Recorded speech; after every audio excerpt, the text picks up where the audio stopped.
할렐루야. 자, 오늘도 우리 사랑하는 성도님들을 주님의 이름으로 환영하고 축복합니다. 늘 주님의 사랑과 은혜 가운데서 범사에 감사하시는 한 주간 되기를 주님의 이름으로 다시 한번 축원드립니다. 자, 그동안 우리는 예수는 누구인가에 대해서 함께 살펴보았습니다. 먼저는 예수님은 하나님께서 구약에서 약속하신 대로 오신 분이라는 것, 그리고 두 번째는 그분이 바로 하나님의 아들이었다라는 것을 알게 되었어요. 그리고 오늘은 그 세 번째로 예수님은 바로 나를 위해 죽으셨던 분이라는 것을 함께 살펴보기로 하겠습니다. 자, 먼저 고린도전서 15장 3절을 보면 내가 받은 것을 먼저 너희에게 전하였노니 이는 성경대로 그리스도께서 우리 죄를 위하여 죽으시고 라고. 즉 성경은 예수 그리스도가 우리의 죄를 위해 죽으셨다라고 말합니다. 좀 더 구체적으로 말하면 하나님의 아들이신 예수님이 우리와 같은 인간의 몸을 입으시고 이 땅에 오셔서 우리의 죄를 대신 지시고 십자가에서 죽으셨다라는 것을 말하는 겁니다. 자, 이것은 우리는 십자가 사건이라고 말해요. 이것을 우리의 그 역사, 즉 성경의 역사에서 보면 가장 놀랍고 위대한 사건이라고 할 수 있습니다. 그런데 여기에서 우리가 한 가지 의문점을 갖지 않을 수가 없는데, 그것은 왜 예수님이 우리 때문에 십자가에서 굳이 죽으셔야 했는지에 대한 것입니다. 그래서 이것을 먼저 이해하기 위해서 마태복음 21장 33절에서 46절에 나오는 한 예화, 즉 포도원 주인에 관한 비유를 먼저 이해해야 할 것입니다. 제가 간략하게 설명하자면 이렇습니다. 자, 넓고 큰 땅을 소유한 땅 주인이 있었습니다.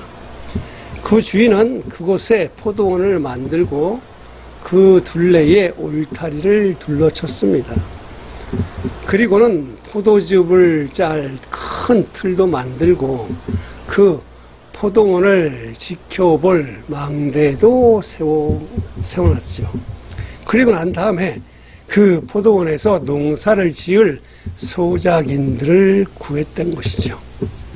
그렇게 해서 소작인들은 그 주인 앞으로 가서 그들이 소작인이 되기로 계약을 하고 주인은 그들에게 소작할 땅을 나눠준 뒤에 외국으로 나가게 되었어요.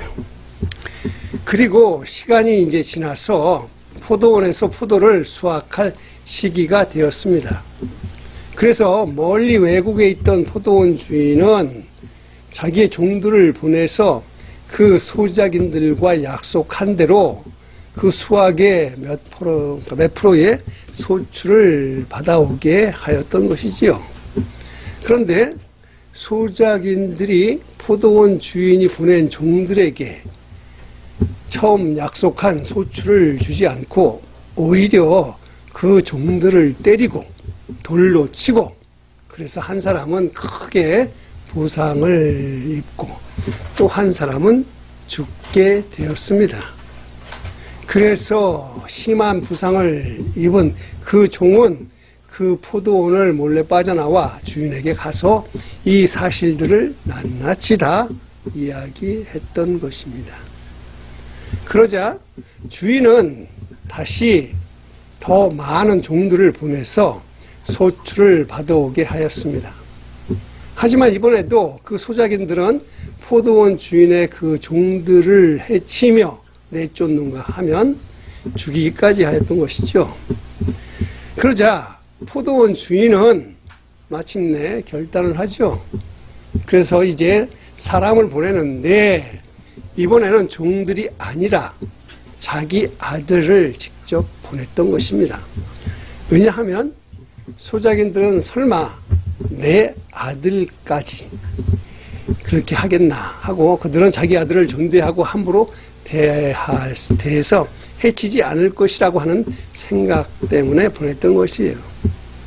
하지만 문제는 그 소작인들이 주인이 보낸 그 아들을 보자 저 주인의 상속자가 온다며 존대하기는커녕 오히려 그를 죽이고 포도원을 빼앗을 것을 작정하며 달려들어서 붙잡고는 포도원 밖으로 끌어내서 죽여버렸던 것이에요. 자, 여기까지 보면 포도원 주인은 누굴까요? 바로 하나님.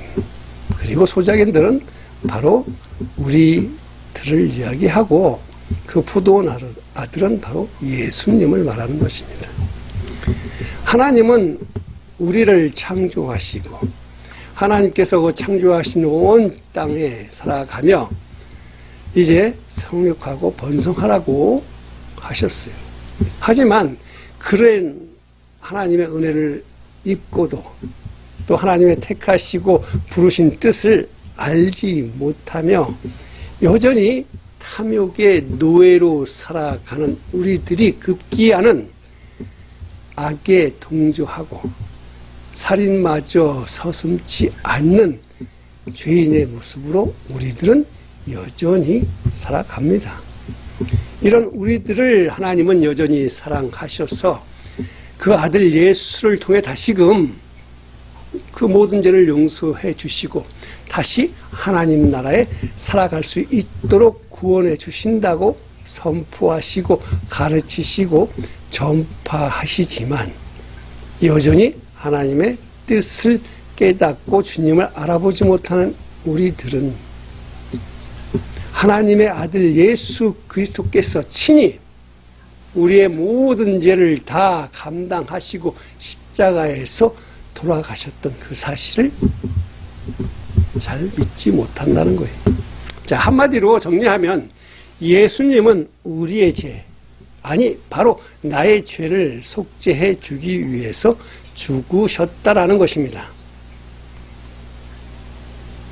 그런데 많은 크리스천들은요, 이러한 예수님의 십자가의 사건보다는 현재의 축복을 더 사랑하고 그것에 더 매달린다는 것입니다. 즉 예수님을 믿고 구원받아서 복받는 것을 육신적이고 세상적인 것에 두고 있다라는 것입니다. 그래서 세상에서 자신들이 잘되고 자녀들이 잘되는 것에 신앙생활에 초점을 두고 있는 것입니다. 그들은 건강과 부요, 명예와 권세를 얻는 것에 큰 복을, 이것이 큰 복이라고 생각을 하는 거예요. 그러다 보니 큰 교회 목사님들이 저 목사님이 성공했구나, 목회 성공의 모델이 되고 많은 재물을 가지고 있는 사람들을 보면서 저 사람이 하나님의 복을 받고 있구나, 좋은 학교를 나오고 학위를 받아서 유명한 사람이 되어서 사회에서 높은 지위를 갖고 힘 있는 사람이 되는 것을 진정한 축복의 삶이라고 생각하고 믿음 생활을 하고 있기 때문에 그렇습니다. 저도 제 아내도 과거에 그 집사 시절에 이러한 때가 있었어요. 예수를 잘 믿으면 당연히 죽어서 천국도 가지만 이 땅에 살면서도 하나님의 복을 받아서 비즈니스도 잘 되고 자녀들도 잘 되며 우리의 몸도 건강하게 아주 살 것이다 하고 믿고 살았던 것이죠. 그래서 남들보다 더 열심히 신앙생활을 했던 적이 있었습니다. 그래서 어떤 날은 일주일에 거의 4, 5일 이상 교회에 나가서 열심히 봉사하며 교회에 굳은 일을 마다하지 않고 이 모양 저 모양으로 아주 충성스럽게 살았었다고 자부했던 때가 있었습니다. 그때는 모든 예배는 당연히 다 참석해야 한다고 생각했고, 또한 남들보다 더 열심히 믿음 생활을 하는 것이 우리의 삶의 목표요, 목적이라고 생각했던 것입니다. 그러다 보니 담임 목사로부터 칭찬도 많이 받고, 교회의 많은 교우들로부터도 저 집사들은 믿음이 좋다라는 소리도 자주 들었어요. 그런데 이상하게도 우리가 열심히 하면 할수록 겉은 경건해 보이지만 우리 마음속은 아주 공허해지는 것을 느꼈습니다. 그리고 비즈니스도 겉으로는 잘 되는 것처럼 보이지만 늘 보면 부족했고, 자녀들도 겉으로는 잘 되는 것 같았지만 실상은 많은 문제들이 있었다는 겁니다.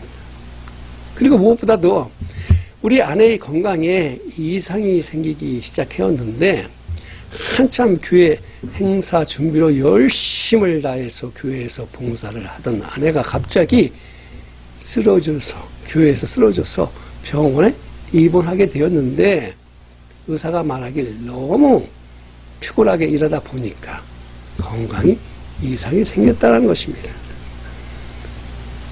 아까 얘기했듯이 열심히 믿으면 비즈니스가 잘 되고 자녀가 잘 되고 건강해야 되는데 하나도 우리한테 맞는 게 없었어요. 그러다가 아주 큰 일을 겪게 되었는데, 그것은 바로 우리 아들의 갑작스런 죽음을 맞이하고 나서였습니다. 아내와 저는 그토록 열심히 교회 일을 했는데 어떻게 우리에게 이런 일이 일어날 수 있나 하고 하나님을 향해 원망도 했고 울부짖으며 기도도 했지만, 우리 가정에 생긴 이러한 불행한 일들을 이해할 수가 없었어요. 왜 우리에게 이런 일이? 이로 인해서 비즈니스도 힘들어지고 우리 아내의 건강도 더 나빠져서 갑상선 암이 생길 정도였습니다. 한순간에 모든 것이 다 무너져버린 그러한 고통 속에서 우리는 할 수 있는 게 기도밖에 없었어요. 그래서 매일매일 울며 기도할 수밖에 없었습니다. 그런데 그때 우리 부부에게 들리던 하나님의 음성은 이러했습니다. 너희 믿음은 다 쓰레기다. 너희 마음속에 믿음은 없고 오직 쓰레기밖에 없다.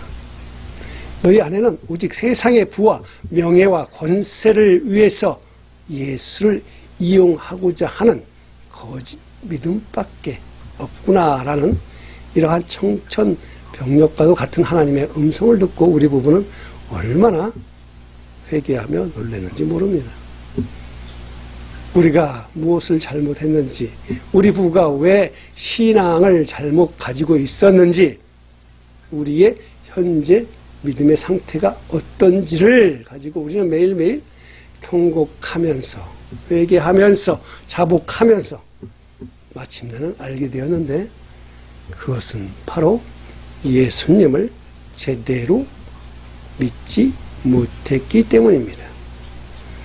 그것은 예수님이 왜 우리의 죄를 대신 짊어지고 우리 죄값을 대신 치르시고 죽으셨던 그 목적, 그 이유를 잘 알지 못했기 때문입니다.